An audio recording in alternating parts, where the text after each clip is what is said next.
Hey, what's up, everyone? Welcome to a very special interview on 4GQ TV today. We have a very special guest. But before I get right into the guest, I do want to introduce the panel members as fast as possible. We have Paul sitting next to me in the box. And then we have PK sitting next to Paul. But our special guest, Joe Belcastro, who has recently written a book. And it's going to be a trilogy, and I'll let him talk about that because it is very exciting. Joe Belcastro, welcome to the podcast, and thank you so much for joining us tonight. It's a pleasure to do this with you guys, and I just noticed when your Paul down there, he's got the old NXT black and gold banner behind him. Someone did some research about me, apparently, it looks like. Absolutely. Yeah. Yep. I always do research. Yeah. All right. Yeah. A little bit too deep, I think. But yes. Yeah, you have to go some places. But yeah, I did write after that NXT stuff, which I'm sure we'll probably get to at some point. Yeah, I did. I left, and I wanted to tackle this novel. And when I left, it was just going to be a novel. But that idea, so the novel's called Dominature. And then the subtitle is, What If the Devil Banished God from Heaven? And once that clicked in my head, I sat down and it just flowed out. Like, I outlined the whole thing, and I was like, all right, let me walk away from it and see if I got anything good. And came back like 2 weeks later. I was still doing the WWE stuff. And I was like, all right, I got to do it.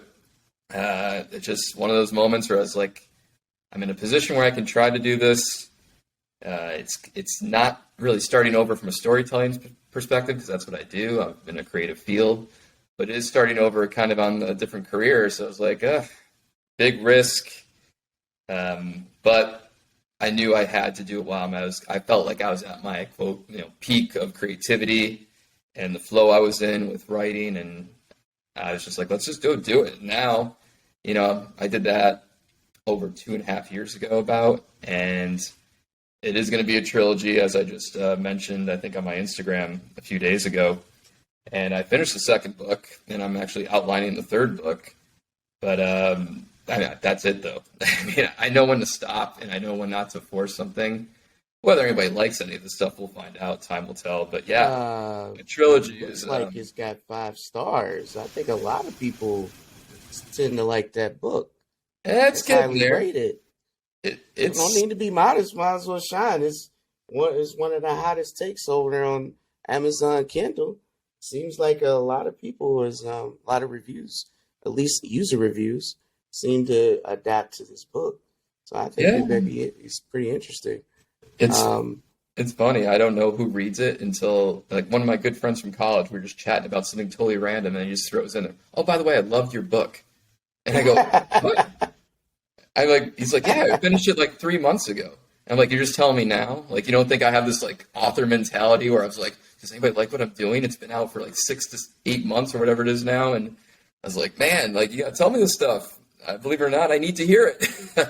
I don't know what I have yet. I was confident in it, but you don't know until you start seeing it pick up. And look, yeah, I want to make money off this. I want to do this for a while. I want to make this my career. Going forward for at least another 10 years.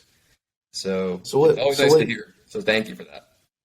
Yeah. So what got you to the moment where you can come up with this story here, and how did you go about creating this environment here? Because, it's important when you first impressions is probably the most important part, right? Getting people hooked from day one is how you get them to keep following you around and not telling you they like your book, but liking your book.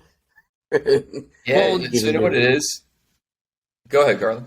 Oh, I was going to say, Joe, correct me if I'm wrong, and sorry to interrupt PK and Joe, but I looked into a little bit of your history, which is amazing. So you were doing movie reviews for a newspaper. You're part of the Film Critic Association in Florida, which is fantastic, by the way. That's amazing. And then you went on to doing some stuff on Crave Online, which was pretty cool.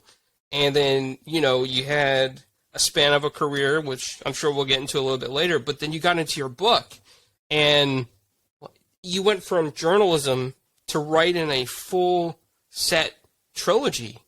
That's amazing right there, because a lot of people get stuck in one spot, and you took the risk to move each step of the way to get where you are today.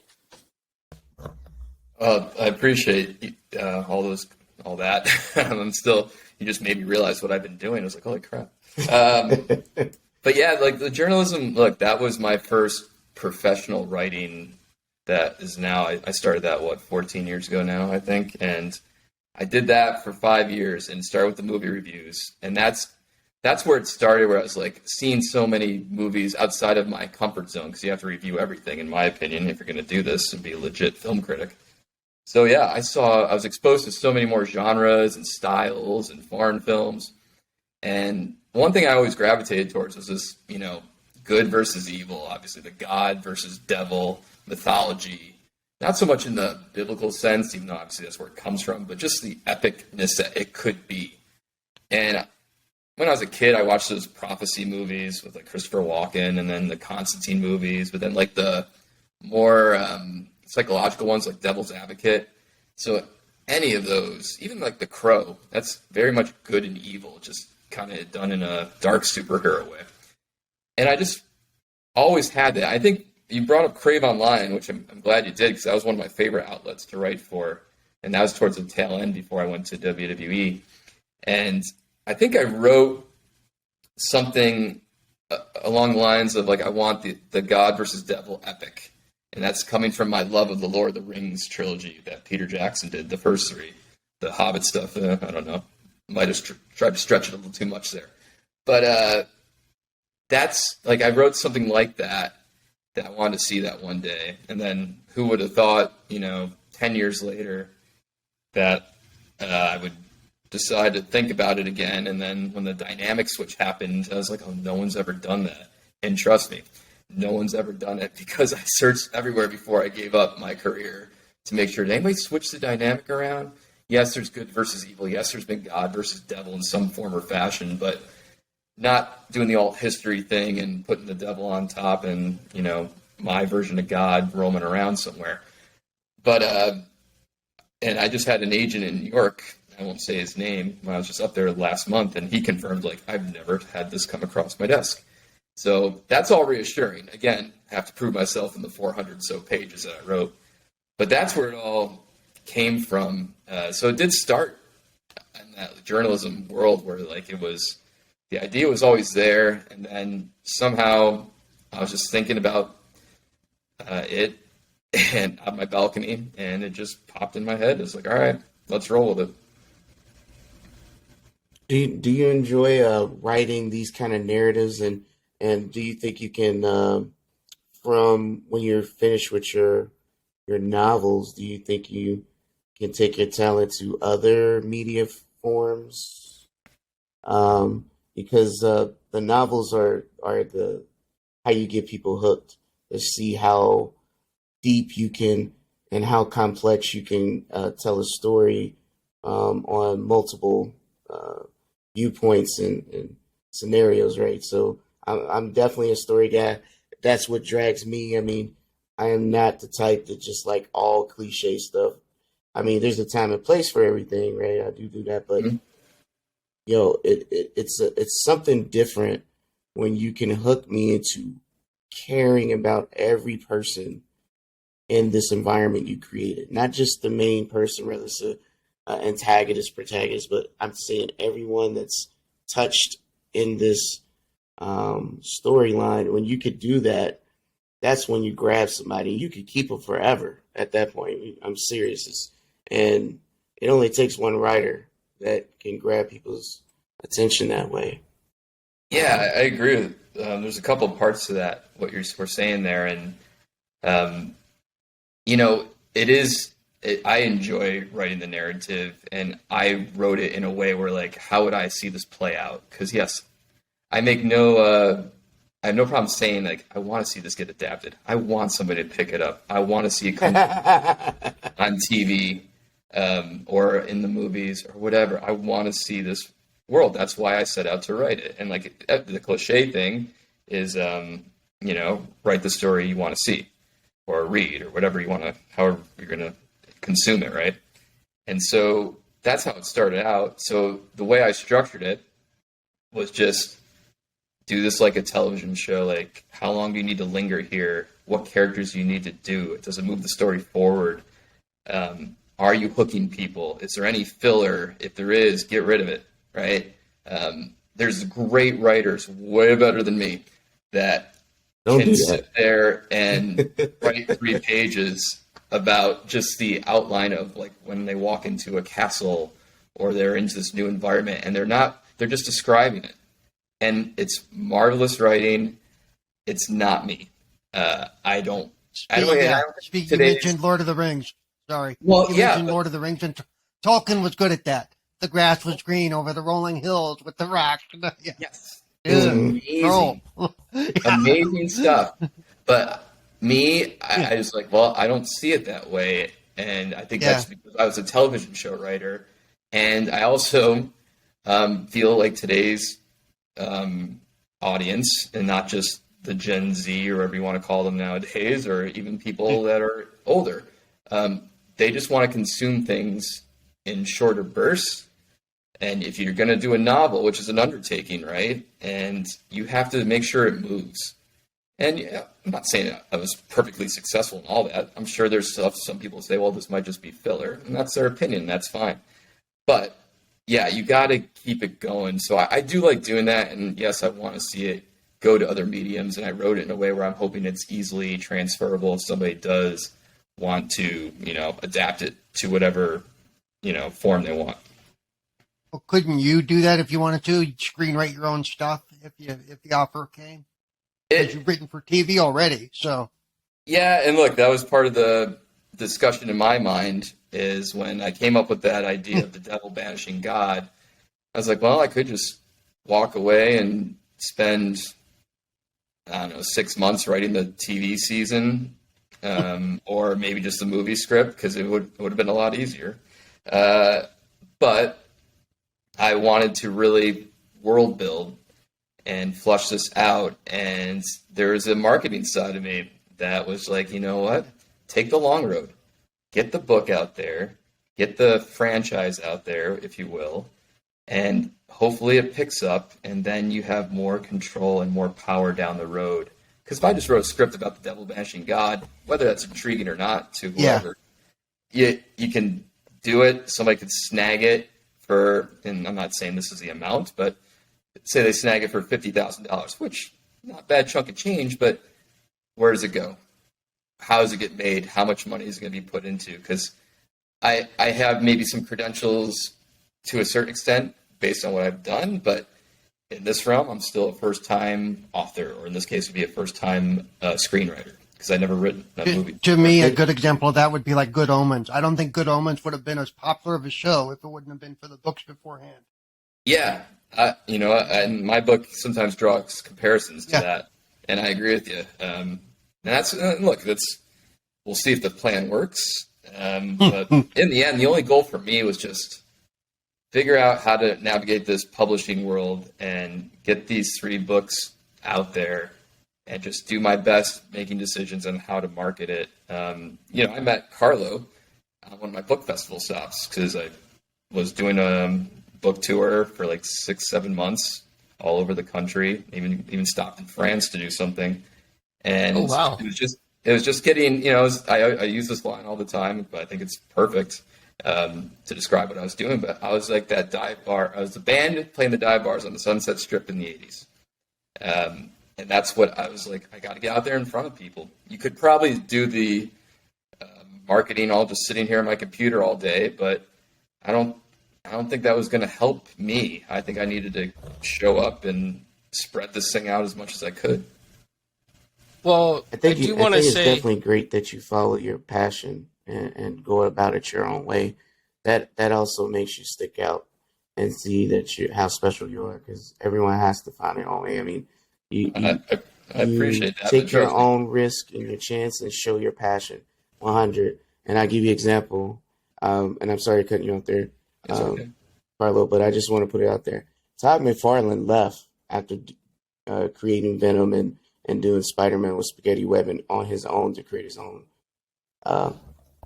IP, right? And only reason I bring this up because it has some comparison to your book here. We talking about Spawn, right? Spawn is a creation from hell, but he has many stories where he's battling both hell and hell and blah blah blah. But the point is, he took that opportunity and followed his passion because he felt like that is the direction he has to go. And look where he's doing now. One of the largest toy creators, still one of the best story, etc. So I think it's a good thing, and you definitely should keep that energy going, and especially pressing on what you feel is important because it matters. People do see that. I don't believe no one ignores it. And like I said, and you already have your finger on the pulse on how people respond to things and storytelling. So you kind of know how to, make things impactful and get their attention for sure. So one thing I wanted to say, Joe, is that when I met you at the convention, I think it was Necronomicon in Tampa, is where I met you. I passed by your table like 2 or 3 times, but it always caught my eye. The story just caught my eye, and it is such a grabbing title. The way that you wrote this, and the way that the whole story sounds, that I was like, you know what? I have to stop and talk to Joe because this sounds like something like a mix of supernatural and a mix of this and heaven and hell and all kinds of archangels. And just the idea alone, I mean, there's that void right now because supernatural is no longer on the air. And, something like this could fill that void, whether it becomes a movie down the line or whether it becomes a TV series on Netflix or Hulu or something. But if anybody out there listening in the industry, I highly recommend reading this because I think that this could fill that void that fans are looking for in the kind of supernatural, heaven, hell-esque kind of storyline. So I wanted to put that out there, Joe, because exactly what you said, it's like you go out to the conventions, you talk to people, get them to see your story, and it's a lot better than just probably blind emailing or cold social media, because that's how I saw your story. And it fascinated me. Wow, I should have you guys all do my PR. You guys are making me all sound all good and shit. No, I mean, you're just speaking for real from our passion and our heart. I mean, Paul's obviously has a lot of experience that we might not, but I'm just speaking. Carlos saying 100. This is how we get exposed to things that sometimes you just don't know what you like until you know what you like until you show somebody, and you got to show somebody, and then he's like, man, if I knew this, I would have already jumped on this kind of thing. It's like that kind of situation. So doing face, shaking hands, and talking to people is a big deal. Trust. I know we went through some moments in 2020, but that don't mean that's dead. That is just a situation. We keep it moving, augment, and be present. And he did mention Netflix. I don't know how. I think Netflix do like brand new IPs and like throwing money at the wall for stuff they can grab. So it might be some going down the line for you. You never know. It's all about just like I do have a few people I can reach out to and say, hey, can I maybe get a meeting with this, or can I pitch you something? But I don't want to get too consumed with that just yet. I actually need to set out and complete this world, get this story out there, make sure I'm comfortable in my new position as an author. I don't want to stretch myself. I don't want to just be, hey, I did something, come take a look at it. Because guess what? I've seen the other side of that. I had to answer, I've been on that side once before, before the journalism stuff and all that.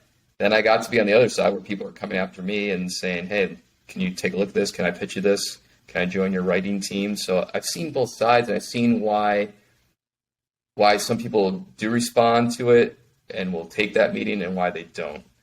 And so, and I'm still guilty of it. Like, I know some people in the industry, and maybe I jumped the gun a little bit when I started, like, I felt the same thing maybe you guys did, and I appreciate you guys saying that. But like, look, I have something nobody else has. I have the devil banishing God. No one's ever told that story. Like, sign me, right? Not to the extreme, but I have that. But I also got to contain it and know when to strike with it. And the important thing is, too, I got to see how it plays.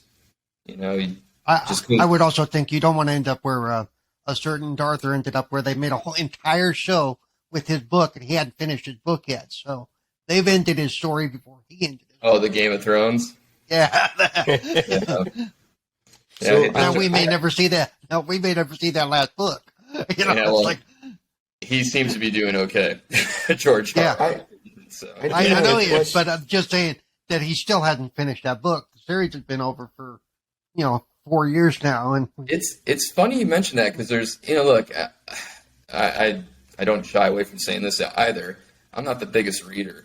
I didn't grow up I love books. All right, I have a few people I've always admired their storytelling, and I would read it. But Patrick Rothfuss, I think he did The Name of the Wind, which is a really popular book, which I have not read.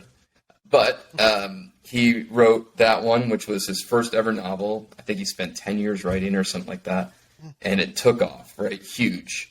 And then he did the second one, and that was huge. And then he's like, I'm going to do the third one. But it's funny how, and I think George R.R. Martin might be having some of this happening to him, is like, he became so attractive to studios, and HBO locked him up like, hey, you're a creative genius. Can we put you in our development department and you just oversee projects? And I think he just got so consumed with that, and it's fun to do that, don't get me wrong. Yeah. Where he just can't find the time to write because he's doing some other things that he never thought he'd be interested in, but he is. Yeah. And I don't know that for a fact. I'm just guessing. And I know this Patrick guy, Rothfuss, I don't know him, but I know he took a liking to video games, actually, and he had started his Twitch, and it just took off, and I've heard he's just so into that, and he's so engaged with it, that has maybe stalled him of getting the third book out. And I could see it happening.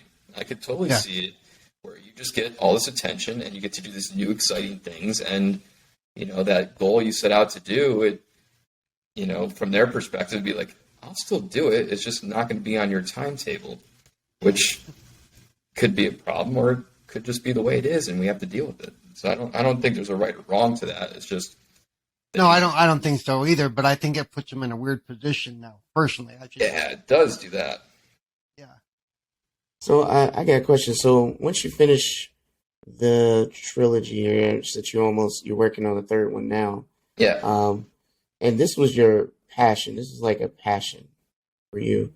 Do you think in the world that you're building now that maybe not exactly continue to talk about the same story, but because you built this world, maybe extending the story in a different direction, more like East-West, with other characters and other events that just exist in this universe, but not exactly directly influenced by the events going on currently?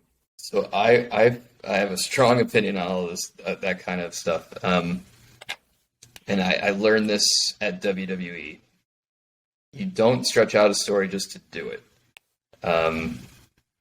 And I feel that we've seen some properties, although very successful, that have done that. Walking Dead rings a bell. And I can't speak to what they've done or their offshoots or how well they're done or written or how the reception is. It was just too much. And I think they went off, from people that read the comics, they said they went off the comics a long time ago. Long. Well, that was issue 1. Yeah. So yeah. But so I never like to overstay my welcome, and I've told my family this and my close friends this. Of like, yeah, if somebody picks up Dominature, whether it's the first book or they read the first 2 when the second one comes out, and they're like, we want to buy up this property, but we want you to do like 3 more on top of the 3 you planned out. I'd like to think I would say no, and I'm saying there's no more to it. Doesn't mean you can't figure it out. because I've been in a place where we had to sometimes figure out how to do this. And this may be a little transition to wrestling if you guys want to go that route. But like in WWE, you know, if we have a storyline planned and we know it's going from like this pay-per-view to this pay-per-view, and someone gets injured, well, guess what? Sometimes you have to extend the story you didn't want to extend. And so I know how to do that. I know it can be done. And sometimes it leads to positive things and even better than you thought. My experience so far, though, is it's rare that happens. So I don't want to force something that's not there. I see things that can be done, but to answer the question, I would like to just keep it to 3. I'm sure somebody could pull a section out of one of them if they do adapt and like, oh, we can do a whole season about this storyline or this particular character. And I would say, of course, go for it, but I don't know if I would be a part of it. You can pay me, of course. Sure. I was gonna say if another writer came and said, "Hey, I'd like to do something with this character in this world," would you let them? You know? I would let them, because I think that, believe it or not, I would love to see that. Like if somebody bought Dominator and they said, and like, look, let's just dream big, right? Somebody bought it and there's enough to get a 3-movie deal out of it. Let's just go with the movie side, forget the TV side. And they were going to make it on the epic scale of like a Lord of the Rings or, you know, a Harry Potter or whatever you want to do. You know, that I don't have experience working in that arena of filmmaking of that size. I would want to be in the room to help out with, you know, the writer's room part where, like, I don't know if this character would really do this, or there's a continuity error that I would point out. But I am totally fine letting somebody take this and run with it if they're, you know, going to stay within the essence of what I built. But have you? That is the key, right? Yeah.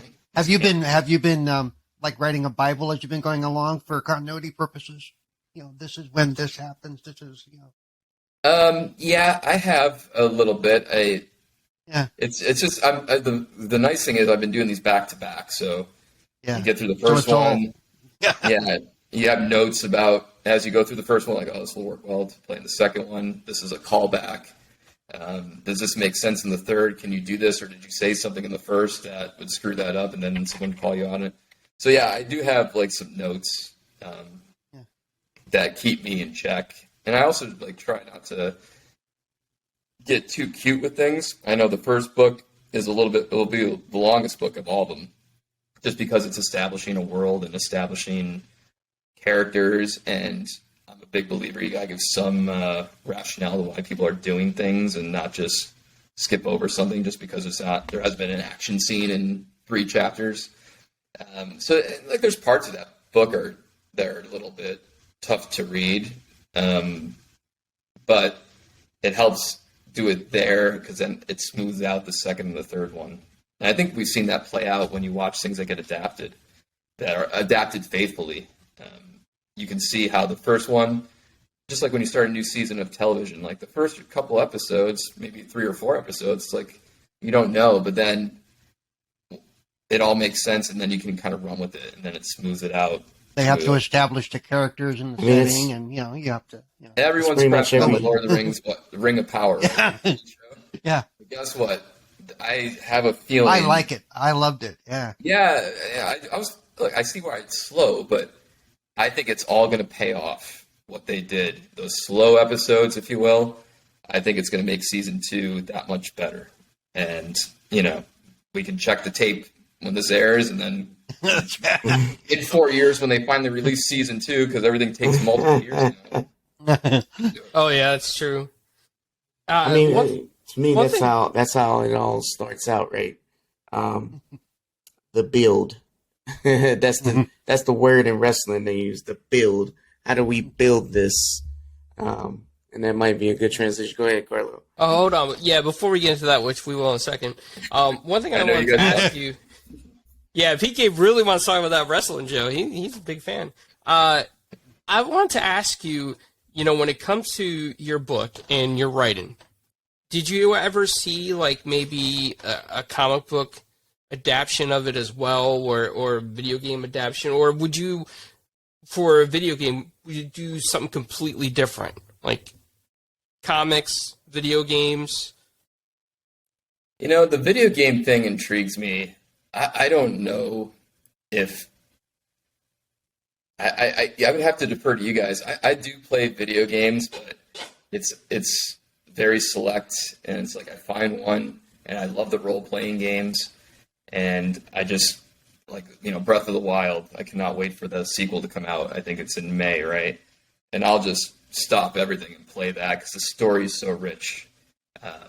And that's maybe a good example where maybe Dominator, I don't know, somebody that's well versed in writing video games read the story, and then they could figure out, oh, you could definitely do this, because there's parts where you have to kind of do, a character just walks around talking to other characters. I'm like doing this in a video game sense, right? And you have to kind of do the dialogue with the character, and then some people are good with that, and I think there's games out there that people like that. I think even like if you go way back, that first Resident Evil that came out in like 96 or 7, and I'm dating myself, right? But that was like the first role-playing game, and it wasn't just like, hey, I can go hit buttons and kill zombies or something like that. You had to figure some things out. You had to walk around, explore. So if there's still an audience for that, and it wouldn't be like the Call of Duty or the absolutely Auto, no, but it would be. There's probably. Have you seen? Yeah, have you played Last of Us? Last of Us? Oh, yeah, Have you or Red Dead Redemption? Premiered this TV show, which is an adaptation from the original game. Okay. All narrative. So there is an audience for that, and there is an audience for, like I said, good writing that will establish those characters to make you care about all of them. So, like, if you haven't played Last of Us, if you just watch the first episode, I generally feel like the person who had the least amount of time in the game, you care about that person the most in the entire episode. This is completely a random question, but I was just thinking, like, if you're doing the video game of Dominator, I wrote 2 sex scenes. Is there any sex scenes in video games that you guys know? Of course. Oh yeah. Oh yes, The Witcher 3 has. The Witcher 3 is there are lots of mature games that not only show it, talk about it, and do it, but it's implied. So the idea is more like it's there, but that's not the focus. The focus is the characters. Matter of fact, The Witcher or other games like that, you even get to choose. Cyberpunk. Cyberpunk made a very big deal about that. Yeah. What's the other one? Where you, depending on your relationship and your choices, you might end up with someone else, like Mass Effect. Mass Effect was a big one. You might end up with an alien. You never know. You just never know. And it's based on the choices that the user makes to develop their own story. And sometimes the user doesn't realize where they're headed either. Like if you're just playing the game for the first time and you're not reading any guides, you're just answering questions in maybe your own personality, like yes, no, or I'm mad at you. Like simple choices like that lead to other things, whether they hate you or they want to spend time with you, and it just goes from there. The interests and like whatever their hobbies are in the video game. So it gets very complex. So yes, there is definitely that. One of the reasons why Mass Effect, and I'm not trying to go too deep, but just giving you an idea why your world could work, is Mass Effect was cool because every choice you made carried it over to the next game. That means who lives or dies, what relationships you had, all that good stuff. So you keep that momentum going. And out of the trilogy, the first 3, your world is already decided by your choices, how it influence. I mean, to a certain extent, but the point I'm making is that user, that's why they were so enriched in that, because of how the story was told. And how it could get to the point to, depending on your relationship, you could either get in love with this person or they would leave your party. They would say, see ya, and they would leave the game.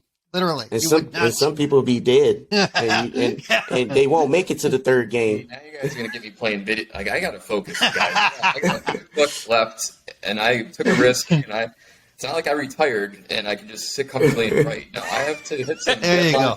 marks. But if we can stick on video games for just a second, because this Yeah. I do this to my three best friends in our group chat. I always bring this up just because I'm a dick about it. But they're always talk like I'm the only TV guy that wrote television, creatively and had millions of viewers watch a television show, right? But they're all giving their thoughts about this, that, and what should be adapted, and they always rip on Star Wars. We're not a fan of the latest Star Wars stuff, except the Mandalorian. That was cool. But the game I played that was since the Resident Evil game, then in 2003 I played Knights of the Old Republic, and A great game. that was the first time. And again, I didn't play a lot of video games. Every now and then I found one that I gravitated towards. I just loved it. And what a storyline. And it's built right there. And it was so much ahead of its time. The gameplay obviously was a little dated for now, and even back then probably too, but such a great storyline. And there's two things I have a question about. If there's ever a god, speaking of a god, or a devil, I have two questions for them when I die. One, how much money did I spend in the strip club in Canada during college? Two, has anyone ever in the realms of Disney or Lucasfilm, has anyone seriously pitched Knights of the Old Republic as a Star Wars movie or trilogy, however long, what they could do? Because They should. We can do this all day because Yeah. you haven't seen the other Star Wars game, which was before Disney bought Lucasfilms. It was a storyline based on, when the Order went out and Vader was killing all, executing Order 66. Yep, It's about him having his own apprentice. And he raised his apprentice and trained him, and he was one of the most powerful Force users. And his family crest was used to greet the rebels. Great symbol. story. It was a great game. It was an amazing written, and of course they used mocap for the people who faces on there. But the way it was written was so compelling. You wanted to see a movie adaptation. No joke about it. That is 100%. Was one of the greatest game, and it was a video game. But the story was written in a way that you wish it was a book or a movie or something where you can get all the intricate details that you don't have time for in a game, right? You're going through missions, you're doing what was it called? Force Awakens. Yep. And I don't know if you've seen that. So I know that's an example. I didn't play that one, but I know of it. But that's the thing, the only thing I can think of without doing any research is just it's like maybe there's IP rights that they can't get out of legal crap in the courts and all that. But I mean, I do know they don't consider any of those stories canon, which is interesting to me. And I'm just I don't know. It just seems so. Yeah, we won't get into that. That's a whole nother thing you get me ranting on. I would say that My chest. I would say that when somebody, or I won't say somebody, I would say some companies or when they don't want some actors have what do they call it when it seems like they bring that character with them in every movie they're in, and that's what you think of.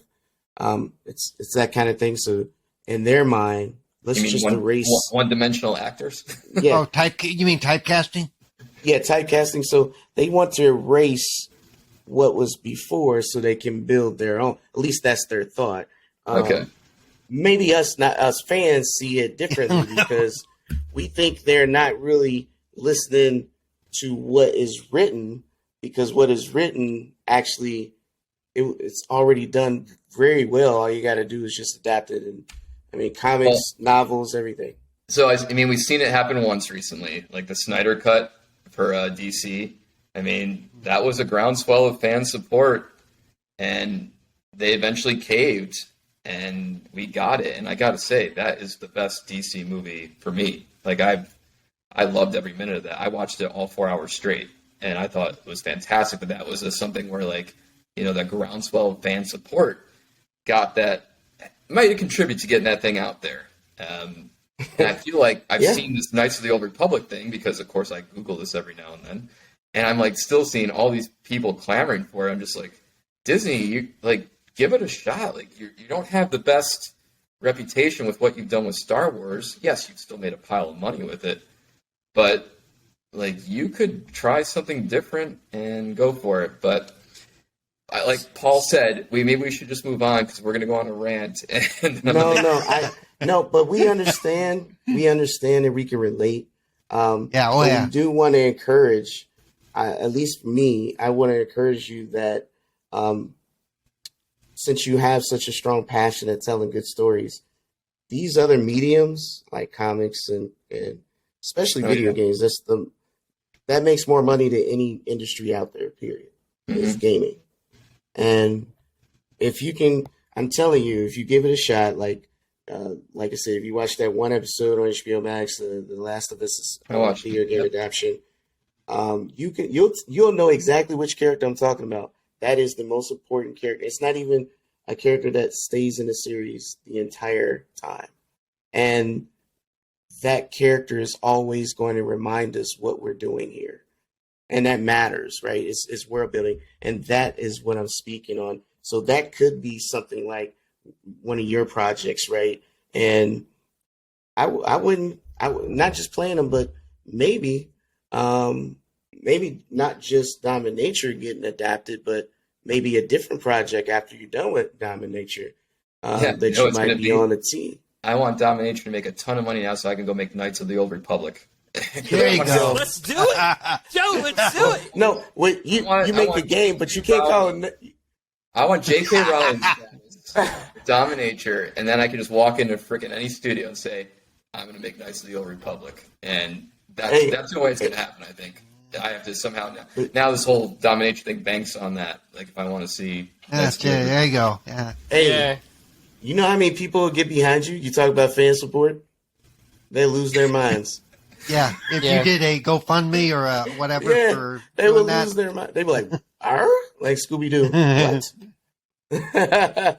All right, I've held you guys off long enough. This is your time.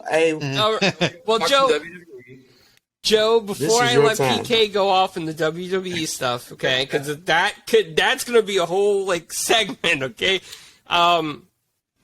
I already lost my train of thought, so I gotta get it back before PK gets into something else.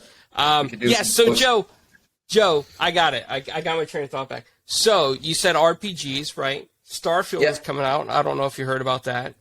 Starfield is going to be a huge open world game set in outer space, galaxies, and planets from Bethesda, which has made fantastic RPGs in the past.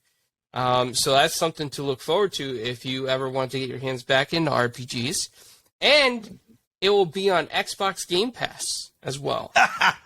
That's our commercial for Xbox. Thank you, ladies and gentlemen. No.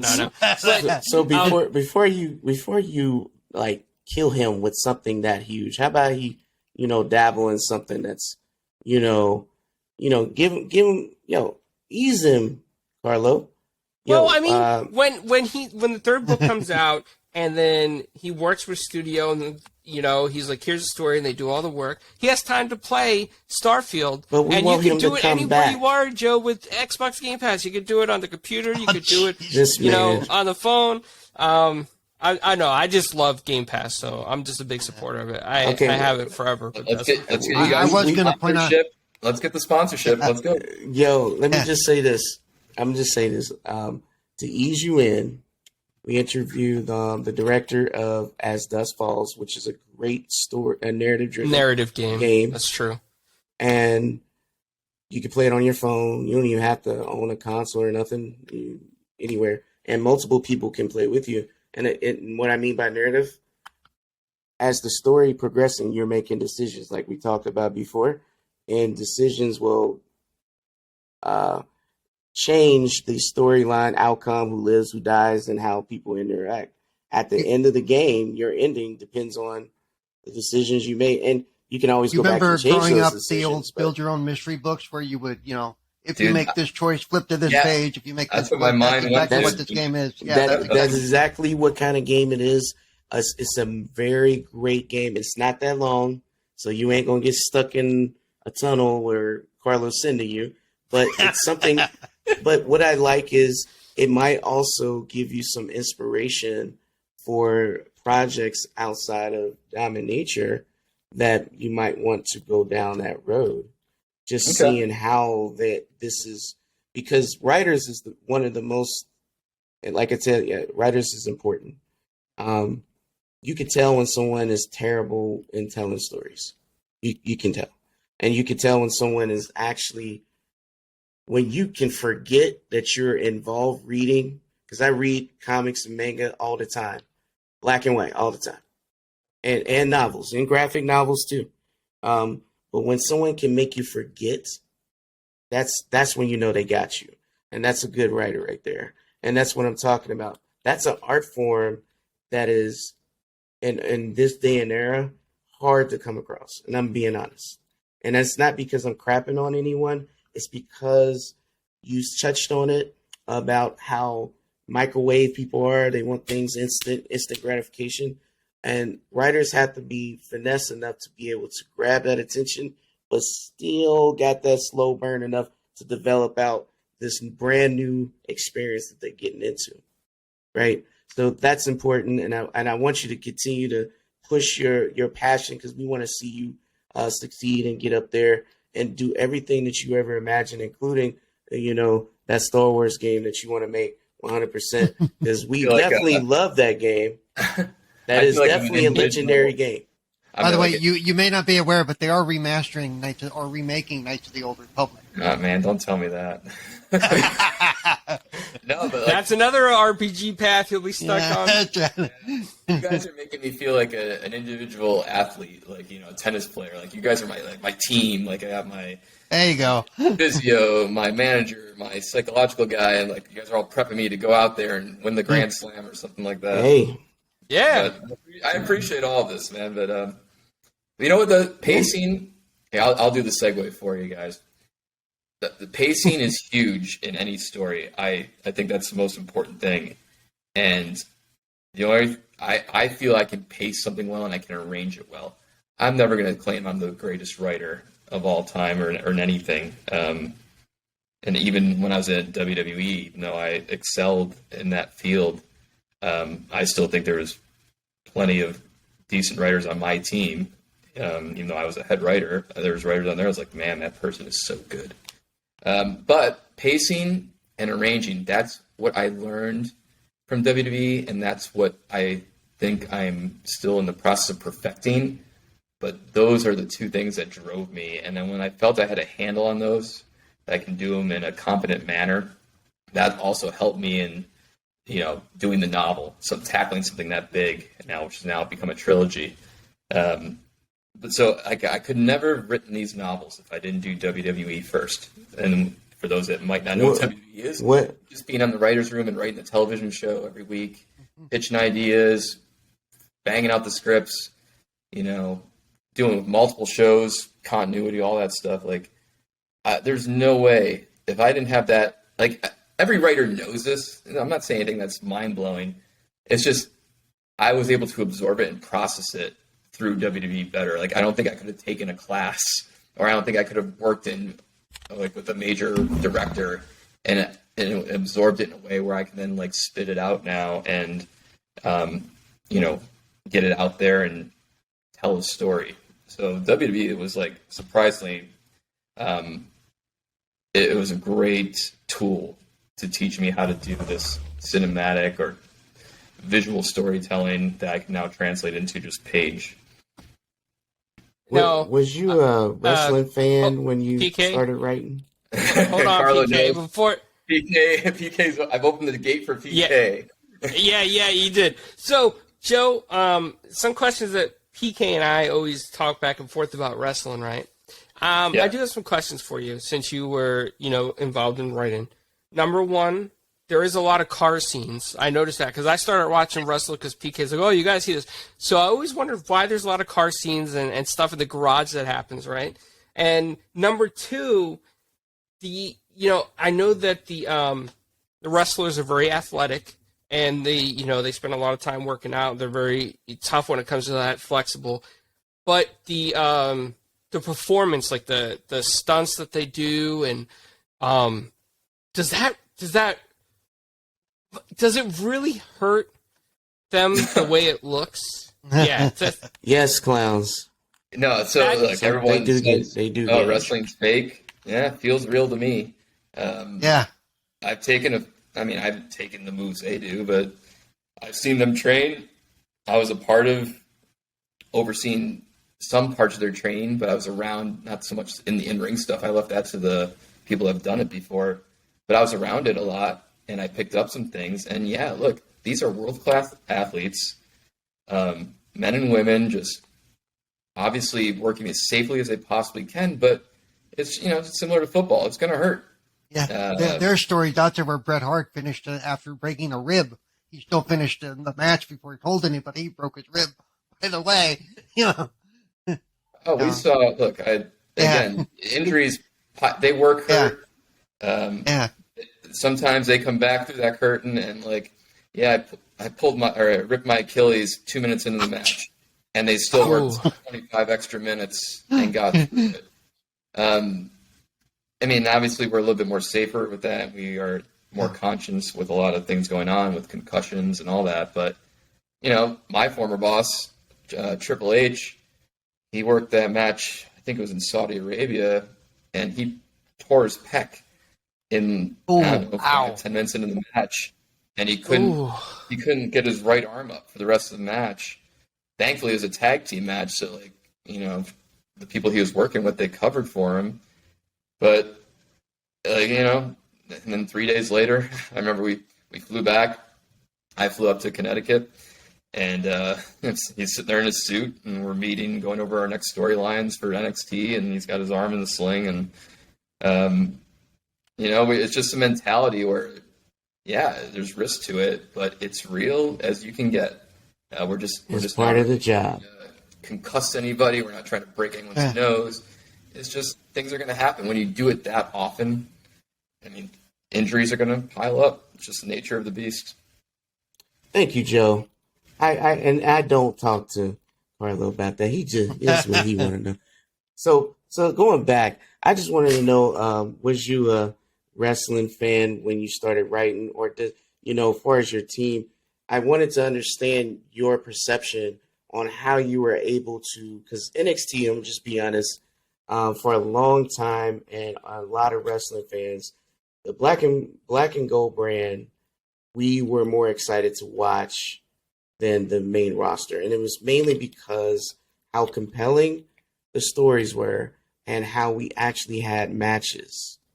It was not, it wasn't, all the segments felt relatable, and it felt like, hey, it got his job done.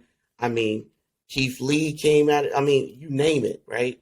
Mercedes / Sasha Banks, Charlotte, all of them came through, had brilliant segments, brilliant shine points, and Kevin Owens.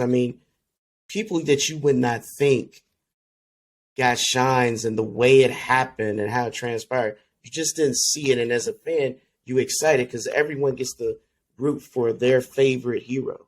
And that's kind of our issue with some of the writing. So I guess that's what the question is. Well, what it is, keep in mind, too, that era, even though we eventually went live, we earned ourselves a TV contract, NXT, went live for 2 hours. But that era where we really started to catch people, and we kind of switched the dynamic where we were an alternate to Raw, SmackDown, whatever other promotions were going on at the time, which I believe AEW kind of modeled themselves after the Black and Gold NXT when they went head-to-head to us to a certain extent, not all the way. But, it was just, we were an hour show. once I realized I didn't have to deal with commercials, I talked to Hunter, and I'm like, hey, man, we can just kind of make the show flow differently. We don't have time constraints. So we had a few advantages that, say, Raw and SmackDown didn't, where we could, even though we shot it live to tape, as we say, but it was still, for the beginning part, it was a post-production show. So we didn't really have too many hiccups, even though some talent were not as seasoned as others. But we were able to still make it work, and we had some nice little safety nets where we could be different. And we were left alone for the most part, unless, call-ups where we're like, somebody, the Raw is like, hey, you brought up Keith Lee. Hey, we want Keith Lee in 2 months. Okay, we'll figure it out. But, so that's the one thing I would say. Like, I know everyone appreciates NXT, and Black and Gold, and, I've heard it before, but I wrote for Raw and SmackDown too. And it's just, I saw the differences in the things that, the struggles they had, we didn't have sometimes. So that's just to say, let's make sure we all know how we're approaching this when we're talking Black and Gold blew everything out of the water. I will say our takeovers, our pay-per-views were smarter. And that was a conscious effort by all of us involved. We're like, we don't need to do 9 matches or whatever it is. I mean, we can just do a solid 5 main events. And again, the hour time slot, back then helped us build these stories properly where it meant something. And then each match had its appropriate time. And I think that's why it stood out. Those takeovers, I mean, geez, I was there for the first 30.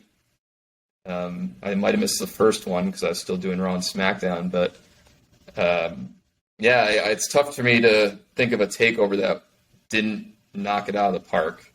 And I don't want to sound like cocky or arrogant because I was a part of it. It's just the reality is, when I was, I was running around making sure the show was going okay with my team and everybody.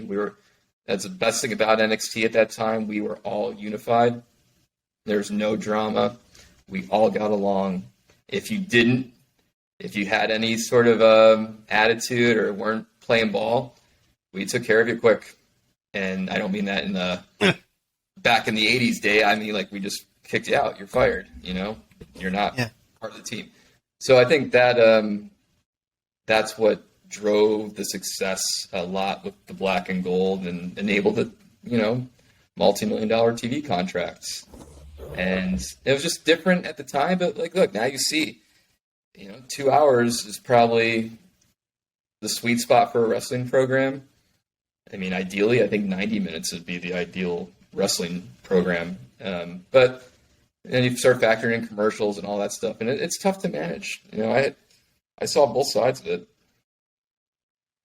What was your relationship with Hunter? And did he allow you and your team on the creative side have a lot of flexibility, or was there any pressure? As far as your creative. The only pressure is he's just he wanted to bring out the best in us, and that man never yelled. He was always he never yelled once. Never.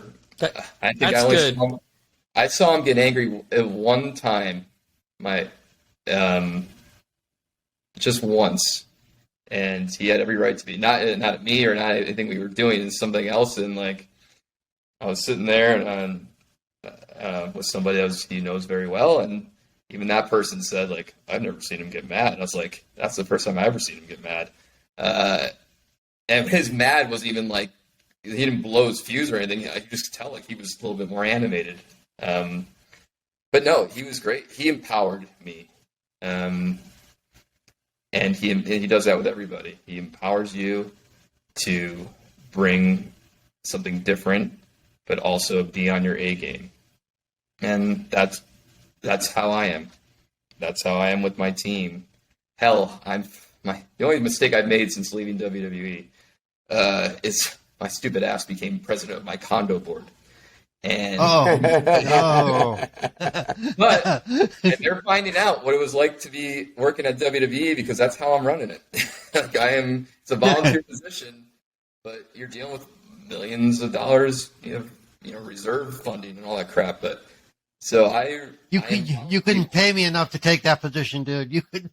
Oh man, that's a book that would be a book in itself if I do write it for. Oh man. I mean, that's exciting stuff right there to see a little bit of the work ethic behind, because a lot, as fans, we all see and we all got a good idea. I mean, but we don't get to hear testimony from people whose lives been touched. We only see what things that we see on TV and newspaper. We're not just the promotions, but in general, as far as interviews and things like that. So, well, go ahead, Carla. I'm sorry. Let me just say something. Wait. Let me say this about that point, because I don't want to lose sight of this, because I think it's important people don't think about this side of it. And it's not defense of anybody to a certain extent, but yeah, you bring up the dirt sheets, which I don't pay attention to. I never did.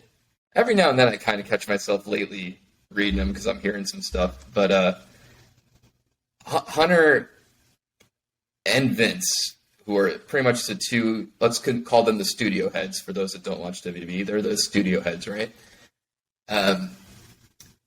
Now that Hunter, I don't know this for a fact, but like his title is now Chief Content Officer, I believe, or something like that. So if he's just focused on creative for the most part, and maybe he's still doing the developmental stuff, but I think he's passed a lot of that off, like he's going to be fine. The only issues like Vince had and maybe Hunter had with creative and why people might get on their case is they don't think about that Vince was running a $1 billion company, right? And he showed up to every Monday Night Raw. We're all in the production meeting together. And he might have some giant financial decision that we don't know about. We're not supposed to know about it. It's just part of the business, right? That could affect his well-being, the company's well-being, our well-being, and he has to compartmentalize that and then talk creative for the show that night that we're going to do. And I think people say, "Oh, well, you should let some of that stuff go." Well, yeah, maybe, but for many years, he was able to handle both, and he did it well. Not only that, he was a key part of some of the storylines. Was Vince was front and center.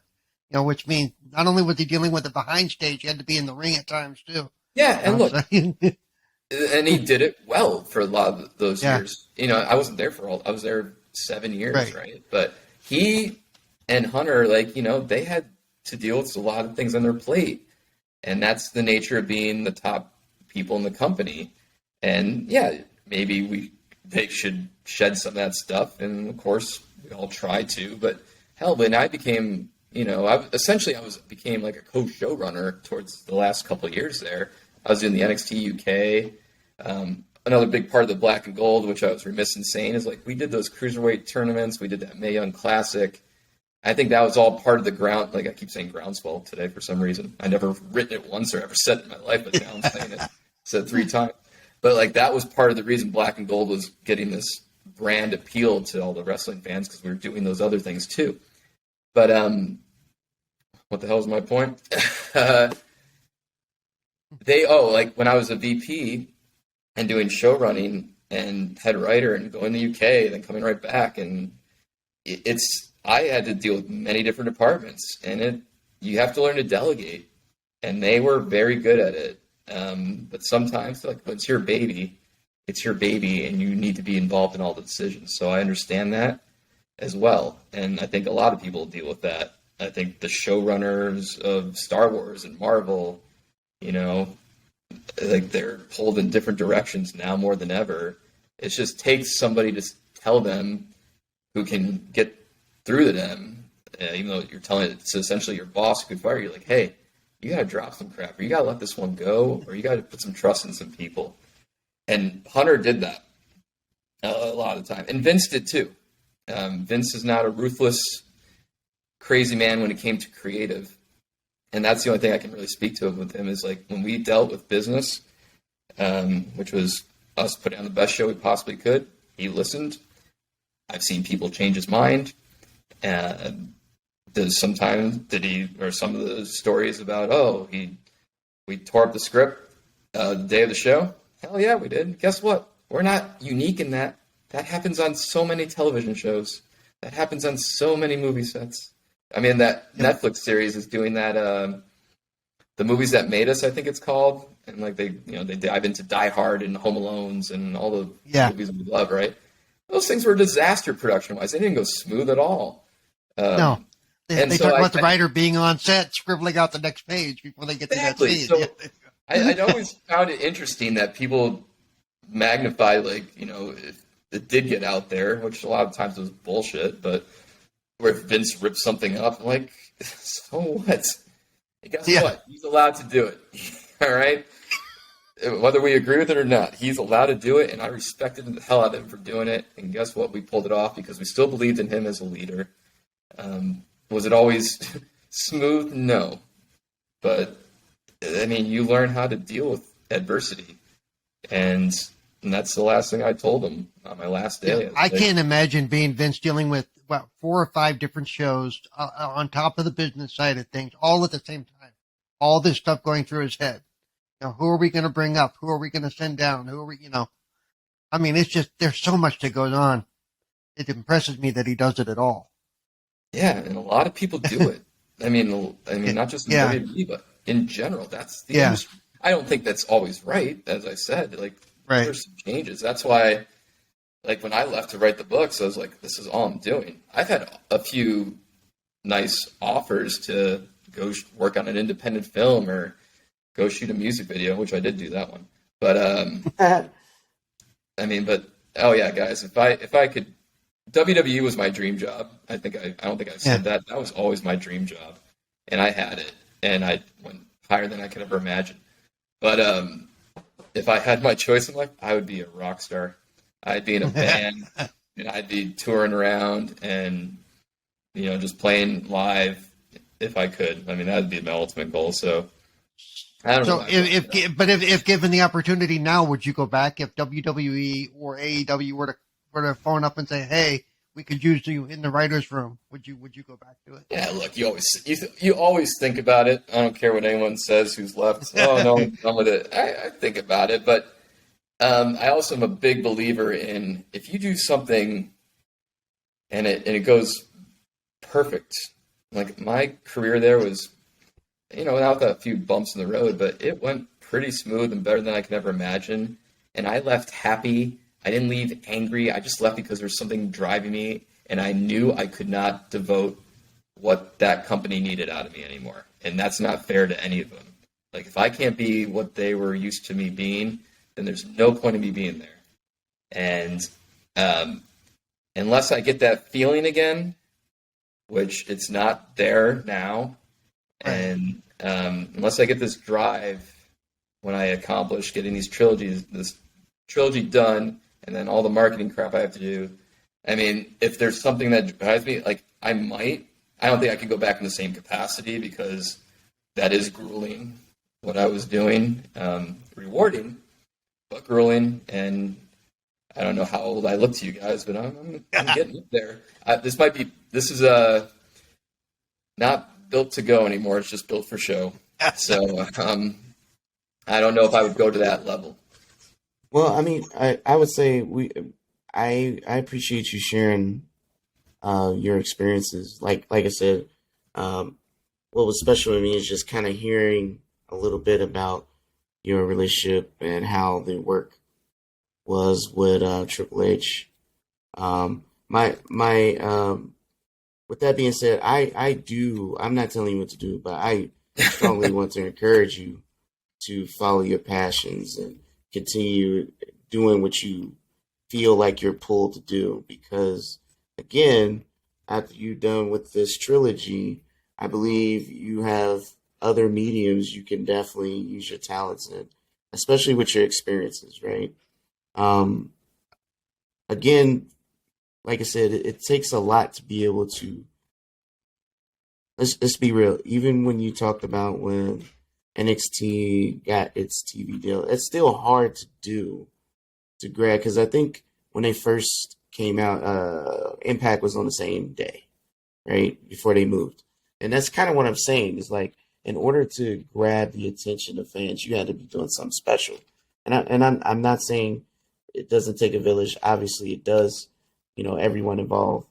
But what I'm getting at is, if Hunter brought out the best in you and empowered you to be great, and like you said, you reached your pinnacle there, you wanted to pivot, and then see where you can go. Let me give you an example.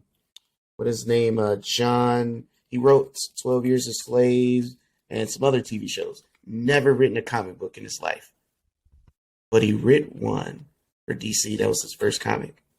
And it was and typically when you think of comics, it's a superhero comic book. But no, his book was about, his story was about what it was like in their day-to-day lives while they were being heroes. So basically, like Black Lightning got a divorce from his wife, and she left and took the kids, and he was struggling because he wanted to be a crime fighter, and then he's dealing with, the street situation, and then he had another dynamic. It was insane the way it was written. The point is, he didn't stop. Now you're writing for Marvel and other things. Man, never written a comic book in his life. And all I'm saying is, he followed his passion, he stuck to his guns, and he just wanted to tell stories in his way. So that's why it didn't turn out a superhero type comic. It was a drama with superheroes in it, which was something you would never see, right? And that's kind of what I was saying is I definitely see you soaring, going the direction you want to go. And definitely, it's 2023, man. There's opportunity everywhere, and it ain't stopping. I'm telling you, the mediums are amazing out there. So I appreciate your work, but you don't have to go back and show them. You already showed them. Let's see what else you got up under the table. Well, Joe, I do have some questions, right? I'm not a current wrestling fan, right? So unlike PK and I'm from the old, I like the old school. I used to watch the old stuff with my dad, Hulk Hogan, and Ultimate Warrior, and Earthquake, and Big Boss Man. That was my era, right? But I'm always curious, and looking at it now, you were a writer, a head writer. You had a whole creative team that you worked with. How do you guys decide who's going to win a match, who's going to lose a match? How do you decide the kind of stuff that they're going to say to each other? And this might be a two-part question on top of it, right? So also, do wrestlers ever forget their lines and just improvise something crazy on the spot and it just goes wild, like the crowd goes crazy because it just sounds so natural and out of script? I mean, the answer to that is all that can happen. The second part of your question, all that could happen. But, the other stuff, who wins, who loses, or how do you tell a story? It's just like any show, right? What do you want to do with this character? Is this one going to survive the season, or are you going to kill them off?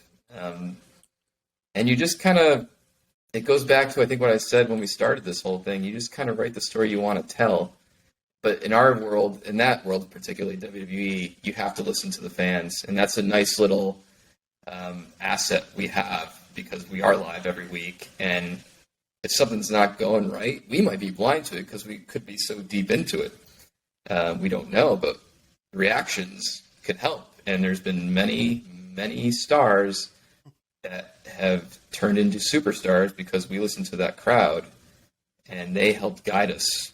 Or just kick us back in line a little bit. Like, no, you should make it this. We want to cheer for. This is very simple. We want to cheer for this person. No, we want to boo this person. And we didn't think that sometimes. So that's the thing. Like, so we don't. There's no specific answer. Like, how do you decide who's moving forward and what storyline? Who's a champion? Who's this? Who's that? It's just you just kind of. I kind of have a question that feeds into that a little bit. So Okay. did they ever come up to you and say, for like a pay-per-view, we want so-and-so to end up with the belt at the end of this pay-per-view? So you have to work your way from where you are now to that point. I think Build you up mean the like drama. like working backwards. Yeah, working it backwards. I mean, that's we want Rock to, we want the Rock to end up with the belt at this point, but he's not there yet. So how can we get him from here to there? Oh yeah, and you know what? The meticulous planning we do with that, not just in WWE, but like, I mean, I remember one thing in particular. Like, I was told this person that I'm kind of, let's just say, writing for, producing on a weekly basis. I mean, they're going to be doing this at WrestleMania. This is a start. Here comes your 11th month grid. If everything stays true, no one gets injured. Because one injury doesn't just hurt that particular storyline; it shifts the whole card around. So, yeah, we have that. So we know, and that's everything in storytelling. You have to know where you're going. I had the ending. I mean, I had the ending for the grand ending, I should say, for Dominator. I knew that before I wrote Chapter 1. I knew how this trilogy was going to end. I knew most of the key points, and even if they're just in my head, I had it. But then when you put it down, so yeah, it's the same with anything. Like, we knew where we were going. If you don't know where you're going, you're not going to tell a good story, and we've seen that happen even on the major scale of, let's go back to Star Wars. You can tell those 3 movies were not written with any sort of, and I should specify, the last 3. Nobody had it. They're all different movies. Like, there's nothing related to that. I don't even care if they pieced it together. They're all smart people. They can re-engineer it a little bit, but come on, like that. And I know that karma of ripping on fellow creatives is going to come back at me probably one day, but it's just the truth. Like, call it out. Somebody called me out. Like, I don't care. Like, call me out on my story. Like, somebody said, "Oh, you spend a little bit too much time with the alternate Jesus character in my book." That's a little tease, I guess, because my book is a little bit of alternate history, which is what I really enjoy doing with it. And like, they might be right.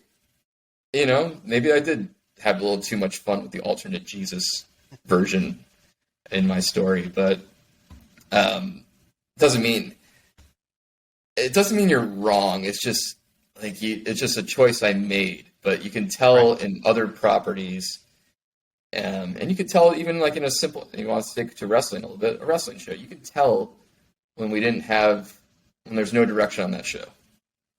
When they didn't kind of know where they were going, type of thing. I don't really want to drill down because I know exactly there goes the terrible storylines that has happened. But I have a question that's gonna. I before we get into that, I have another question. I'm not trying to get into it. I don't even want. This interview is gonna be like, I don't want to relive it. The trilogy in itself. I know, right? That's what I was thinking, right? Is there any storyline that you worked on that you're immensely proud of that you thought, okay, we got this. This is like. Ooh, yeah, you're gonna put me on the spot there because. That's right. Well, no, because like, look, I liked every storyline we did, and when I got to transition away from Raw and SmackDown a little bit, and I just focused on NXT and NXT UK and developing those brands. I mean, I guess I should say this. I liked every story we did. I'll throw something at you that bombed on me. Not bombed, but we did. And I gotta give Hunter credit on this. I don't know if he remembers it, but we had this group called Sanity, and it was with a faction. They were kind of like this punk crazy crew, and they had a girl with them, Nikki Cross, who I think is still going. Yeah. Nikki Cross is awesome, and they were fun to write for. And they're in this program with these people called the Authors of Pain, one of our dominant tag teams.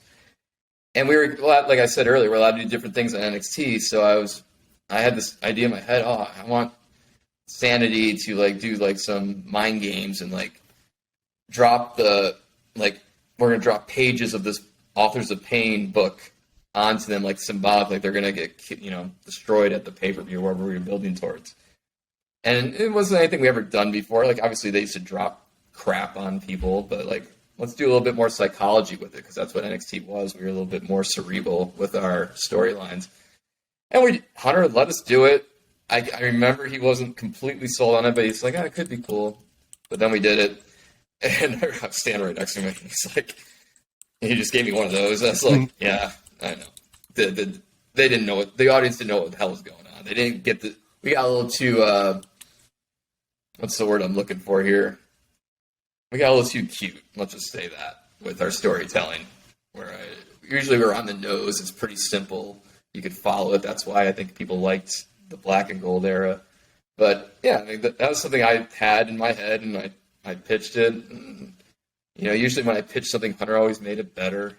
And but sometimes he just let it go, and he was... So was that supposed to be a take on, like, during the wars when they dropped the propaganda bombs where they just leaflet the enemy?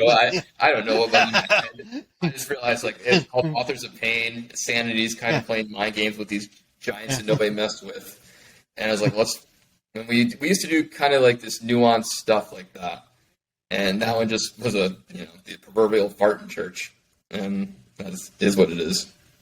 When wrestlers get repackaged, do you guys come up with their new persona or whatnot? Is that what your team does, or just something that Paul? What we come up with. Hunter does. Unless somebody tells us, not develop it. Yeah, develop this. we were coming up with whatever we wanted down there.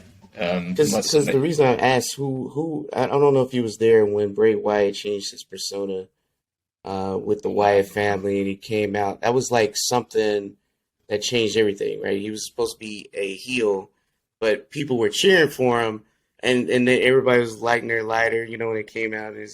And this whole storyline about the Wyatt family was just something crazy, like the Undertaker kind of, and that we just didn't have in this generation. And it was just, I don't remember the exact timing when that happened. And the answer is I don't remember at all. Like, I don't remember the conversations or what happened there, or how it played out. Like, the only reason I bring it up because sometimes when they get repackaged, I'm not sure if the storylines fits them, or who makes these decisions here with these personas. You mean when they switch from good to bad, bad to good? No. When they get repackaged, meaning they change to a whole new character.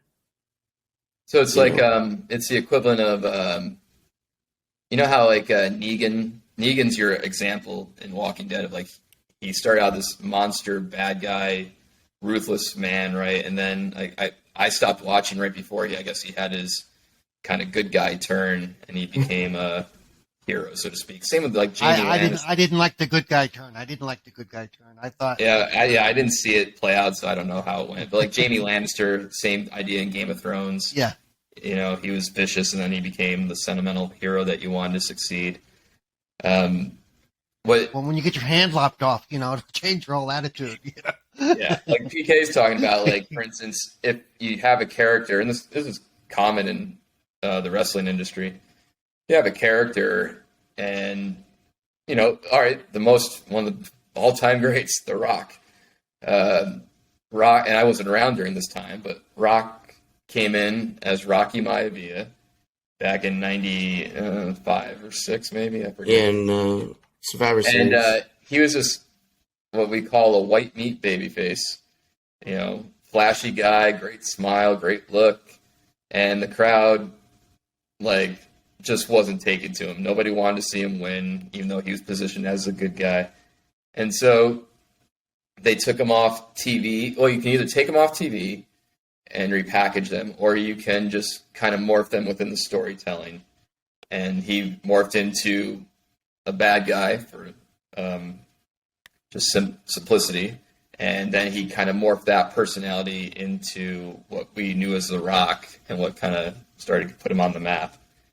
But that decision varies, to answer your question. It's sometimes, like, the talent will feel it, sometimes we'll feel it. And sometimes it's just like how you gotta look at it's just like when I looked at my characters in my book, I go, all right, how many assholes do I have?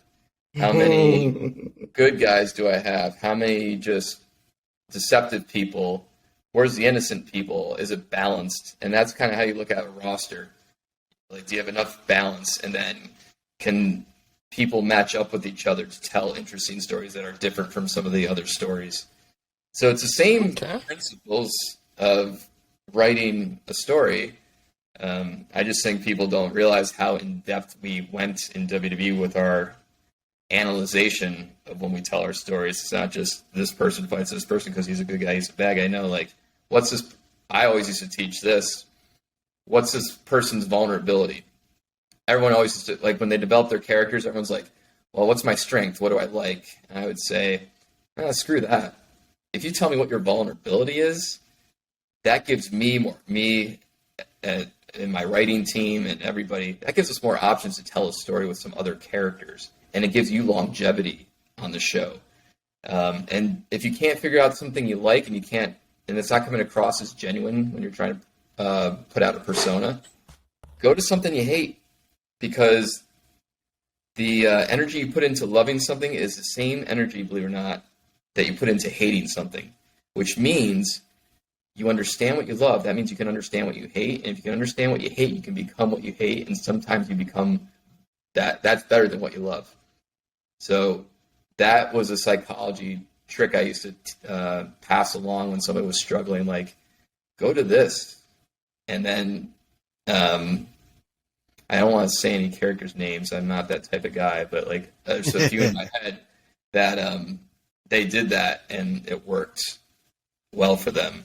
And I just kind of made that up on the fly a few years ago, and I just started teaching it, and it kind of worked out. But so I think that's the same with in anything. Like, I know some actors that actually love to play the bad guy. They would much rather be the bad guy who gets to get away with all kinds of crap compared to the guy who's always got to be good and got to be the face and got to be law abiding. They just enjoy being evil for fun, Yeah. And from what I can tell in wrestling, a lot of those guys in interviews and stuff, they feel the same way. They love to not be themselves, for an hour a week or whatever it is. Yeah. There's a character in my mind that started out as a bad guy, or a heel, for those that know the term. Yeah. And it just wasn't, he had the look, but it wasn't him. Like, his real persona, like, I got to know him a little bit. And then when he started doing that, that's what kind of gave him some more legs in the industry. It's a weird dynamic to figure out. It goes screw with your mind, but it's all relative. Like, I think about that in storytelling. Like, my cousin, I said this in an interview about a month or two ago. Somebody asked, like, one of those high-end, this has been a fun interview because we're just kind of fanboying out on things. But I appreciate the earlier part where we're diving into, like, my writing process. I appreciate you guys asking about that. But, like, they ask me, do your characters speak to you when you write? And I'm just like, no, they don't. I mean, like, are you any of your characters? It's like, how do you answer that? What do you mean by speak to you? Well, look, what does that mean? Look, now that I'm an author, I have to do some highly, there's some highly intelligent people that want to talk to you, and they're very, I'm blanking on the genre of what they are. There's a term for them, as I've learned, but I'm probably just being nice because I have another term in my head, but I'm not going to say it. But, no, but it's just, if I write a fiction book, I think the natural thing is I am none of the characters, yet I'm all the characters, if that makes sense. And that's also how you cover your ass, because if your character says something that's offensive these days, it's just a character. It's just a fictional character. It's not what I believe, which is complete garbage. Yeah, let me not blink before I offend somebody. Well, Joe, I know that we've been on a long time, so I'm gonna give the guys one more question each on it, and then I'll have a follow-up question before we get to their last two questions here, because it's probably gonna be wrestling again, knowing them. PK says no, but I know, but I do have two wrestling questions for you. The car scene. Is that some people like? I think it was PK or our friend in one of the chats said to me, "Oh yeah, the car scene is like a Triple H thing. He loves the car scenes," and I wasn't sure if it's like a signature thing for whoever is maybe managing at the time, or if it's just something that has always been there for a while, and I've never noticed it because I don't, unfortunately watch every week. Yeah, I don't know. I don't have an answer for you because I never noticed it either. I know we have like the arrival shots and we had all those things, and like sometimes there's stunts with the cars. Cars are maybe it's just a simple. Again, I don't know, but maybe cars are just easy to flip and destroy, and they're the cheapest option available without destroying an arena. True, yeah. My take is it's just a way to tell more of the story outside of the ring. Well, I mean, like the entrance, like you said, right? Like the garage, like driving in, the garage scenes. I think and they usually have a fight, or somebody gets thrown through a car window, or There's it got noted. Like we didn't plan this, by the way. Again, these are just one of those organic things that happen. That's which is great. They used to say the NXT parking lot is the most dangerous place on earth because we had so many people get mysteriously attacked in our parking lot where we were shot NXT. And that picked up. I think I saw it happen again recently. I saw like a meme go by. I was like, oh, parking lot's still a dangerous place apparently. But that became a thing. Oh wow! And then the other question. And could you verify? Wait! I just want to tag along. I want him to. Okay. Could you verify where this parking lot is located? What state? It's it's no secret where NXT was shot. It was in Orlando. Oh, I just want to make sure I throw it out there. He wants to let me know because I live in Florida and I'm not on current with. I live in Florida too, man. Tampa's great. All three of y'all live in Florida. Yeah, I live in Jacksonville. Okay.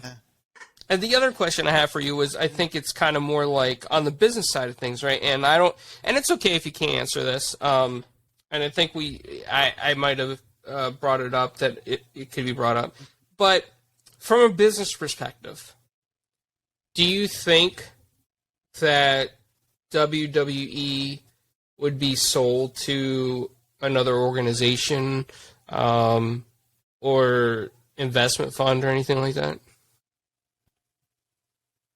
So, I mean, look, once you're in WWE and you kind of been in those inner circles, even when you leave, you're still going to get text messages. It's always going to be a part of your conversation somewhere in your life, right? So yeah, I've seen and heard, and people have texted me like, "Hey, WWE might sell. Can you believe it? Vince might actually sell the company." And I'm sure the generation before me thought that would never happen, but he gets older and there's opportunity out there. I don't know the advantages to selling or not selling in terms of how it would play out, like, not being on the stock market or you go back to a private company or whatever. That's above me. I think that's why they have Nick Khan there, because I think he was brought in to, if this ever came about, he'd be the man to do it and do it well. And because he stepped in right when I was leaving. So I never really got to know him at all. So I can't speak to what he's like. Might have been the best decision. No, but I don't know. I mean, he's the place. I mean, the stock is up. They got a lot of interest. The media rights deals. I mean, he's business side wise. It seems like he's doing fine to me. I mean, everyone always says, "Oh, the show's dying." I'm like, I don't know. Yeah, the ratings drop, but it's a global empire that keeps making money every year. It is. But I don't know. No. So I don't know, to answer your question, what would be good or bad in that respect. It's just, I mean, something's going to happen, I think. It looks like it's something that probably a lot of people didn't think would ever happen. They'll sell, and wherever they land, who knows? I mean, if Disney buys them up, you just hope. What I would think is, like, I keep pretending I'm there sometimes. I think they would be baked into the deal that they would still have complete control of their content. Okay. I don't think you're going to see Mickey Mouse versus Roman Reigns. Say, oh, that'd be awesome. That'd be awesome, though. I would pay to see that. Goofy comes out on stage. I work closely with Hunter. I'll just say that. It's not like we were best friends or anything like that. But I don't see him ever allowing that to happen if he's controlling the content. But yeah, it's tough for me to answer. But I believe it's going to happen. At least someone's going to probably buy it. Yeah, and the only reason why I brought it up now is because there's a lot of media articles about it. There's a lot of speculation, and there's a lot of fans that are on different websites constantly talking about it right now. It's like the biggest thing that people are worried about because like you said, it's an empire now. It's become a immediate conglomerate empire, and people just love the characters and the writers behind the scenes, and I think people are just worried about their favorite athletes and things like that and what the future holds. But from what you said makes a lot of sense. It's whatever's going to happen is going to happen, and WWE is a tremendous franchise that is worth so much money right now, and it's just growing in its value. So yeah, thank you for that answer, Joe. No worries. Didn't give you much of an answer. But what do you guys think? Paul? I've asked all my questions, I think. Okay. All I want to know is when your next project's going to drop so we can promote it, get the links under this video when we do put it out, and make sure that everyone knows where to find it, and etc. So we can ensure that you get some movies out of this so we can see because what I want to do is see if you come back and hang out with us again, after he's gonna be like, not for another hour and 30 minutes. I mean, but this is the first book. This is the first book, so we got all the buildup out the way. Now all we got to talk about is success. No. So look, I'm still pushing that first book. It's going to be a year in February when I released it. So I'm still getting that out there. But the second book, like I said, I think at some point when we were talking today, that I'm going to let a few people that read the first book that responded to my little IG reel about, hey, if you want an advanced copy of the second, give me some feedback. So I'm hopefully going to have that go out. So I don't know, maybe March or April. I think the sequel for Dominator, which will be called The Blood of Kryden, unless some agents from now and then. I'll hurry up and read the first book and let you know. Oh, yeah, man. If you can get through fast. To be fair, I only knew I was doing this interview like 20 minutes before you joined the call. So, yeah. I don't know, Paul. You got that NXT banner up. It sounds like you did a little preparation. Well, because he mentioned Paul was in earlier our writer's room. Yeah, I was in the writer's room.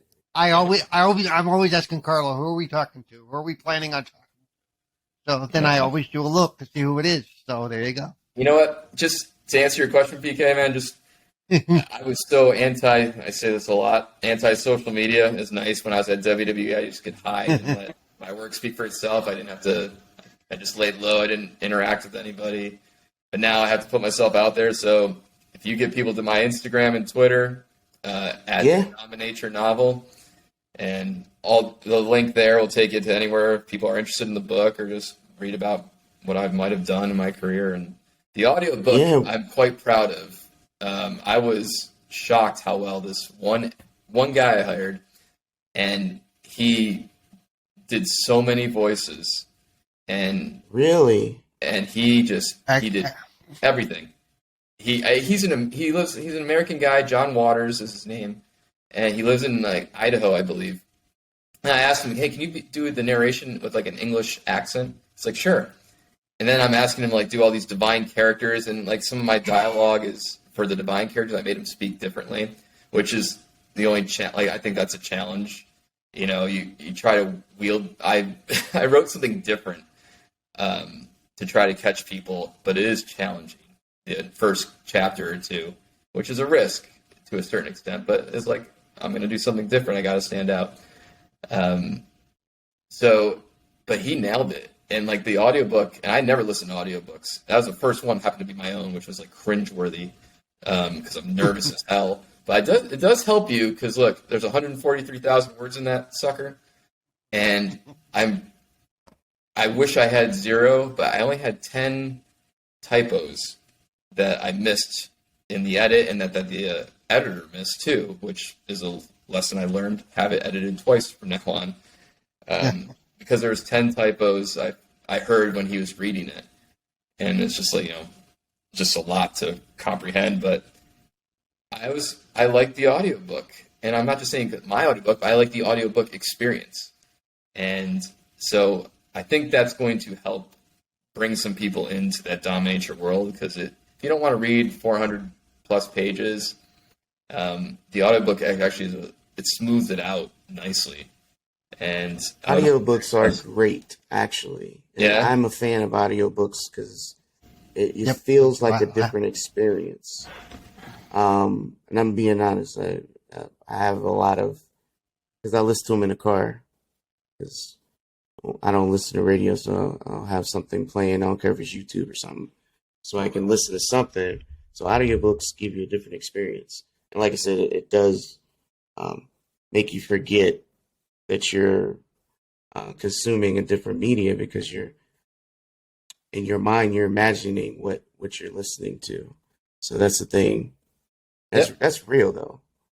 Yeah, man. Look, I was pleased with it, and I thought I was going to hate it, and I'd be like, I thought I was going to throw it away. I was like, oh my God, I'm the worst author ever. But it actually gave me a little bit more confidence that I'm onto something, and I still have a little bit of storytelling talent to go, and I'm going to push it out. So, but go ahead, Joe. And then the last question I have for you.